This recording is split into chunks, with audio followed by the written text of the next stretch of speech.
सबसे पहले मैं आपके पास आना चाहती हूँ चर्चा को शुरू करने से पहले। ये जो 6 लोग हैं, क्योंकि बाबा पर अभी तक एफआईआर दर्ज नहीं हुई है, लेकिन ये जो 6 मुख्य सेवादार, मतलब वो करते हैं जो बाबा कहते हैं, उनके इशारे पर चलते हैं, उनके खिलाफ एफआईआर दर्ज हो गई है। तो एफआईआर में क्या कहते हुए इन पर केस दर्ज किया गया है, जरा बताइए, क्या कहती है एफआईआर?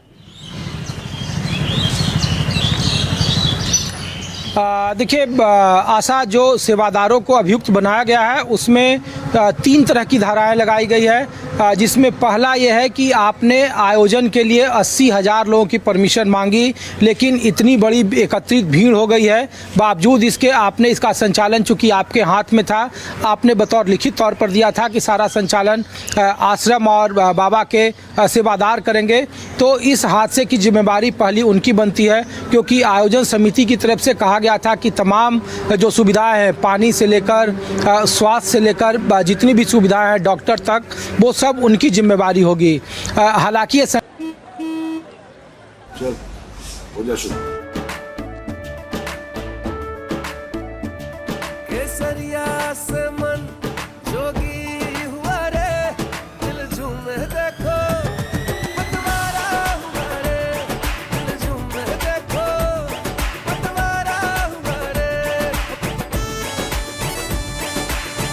हर पल मनाओ केसरी त्योहार।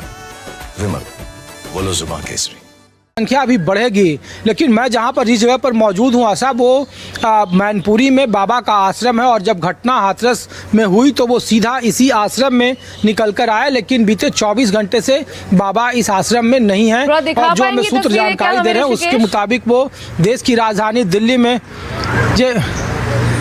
नहीं, देखिए आशा, चूँकि वहाँ तकनीकी पुलिस का जमावड़ा ज़्यादा था, लेकिन मैं बिछवा थाने में मौजूद हूँ यहाँ पे, और जिसके अंतर्गत ये आश्रम आता है, यहाँ से 1 किलोमीटर दूर है। और चूँकि तकनीकी वजह से, चूँकि वहाँ नेटवर्क का काफ़ी दिक्कत हो रहा था, वहाँ पुलिस का जमावड़ा है चारों तरफ से, इसीलिए हम लोग थोड़ा सा अपने तकनीकी वजह से थोड़ा सा आगे आ गए हैं। तो जो सूत्र जानकारी दे रहे थे उसके मुताबिक आशा कहा जा रहा है कि बाबा दिल्ली में मौजूद हैं, अपने कानूनी सलाहकारों से लगातार मशवरा कर रहे हैं। तीसरा बात जो आप पूछ रही हैं सवाल अपने राष्ट्र की बात में, कि क्या वोट बैंक की राजनीति की वजह से ही बाबा पर हाथ नहीं डाला जा रहा है, तो मैं अभी स्थानीय अधिकारी से बात कर रहा था, जो यहाँ के स्थानीय थाना प्रभारी हैं। उन्होंने कहा कि उनके पास अभी तक, या उनके पास या किसी भी थाने में अब तक बाबा के खिलाफ एफआईआर में कोई सीधा एफआईआर या उनकी नामजदगी नहीं है। तो पुलिस किस बिहार पर बाबा पर कार्रवाई करे, एक सबसे बड़ा चुनौती कानून के सामने ये है, क्योंकि जब वो कोर्ट में पेश करते हैं, ये मुख्य सेवादार के तौर पर जाने जाते हैं, ये 6 लोग ही क्या आयोजन करता थे?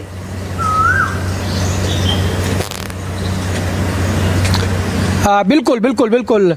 देखिए, आयोजन करता में 80 लोगों के नाम है, अगर ये 6 लोग जो लिस्ट दी गई है, जो रेगुलर बाबा के साथ रहा करते थे, इसके मायने तो ये हुए कि परामर्श करके, बाकायदा विचार विमर्श करके मुख्य सेवादार बाबा के कहने पे ही चलेगा, तो उनके कहे अनुसार ही सारी चीजें हुई होंगी। इसमें तो फिर ये समझने में कोई रॉकेट साइंस है नहीं।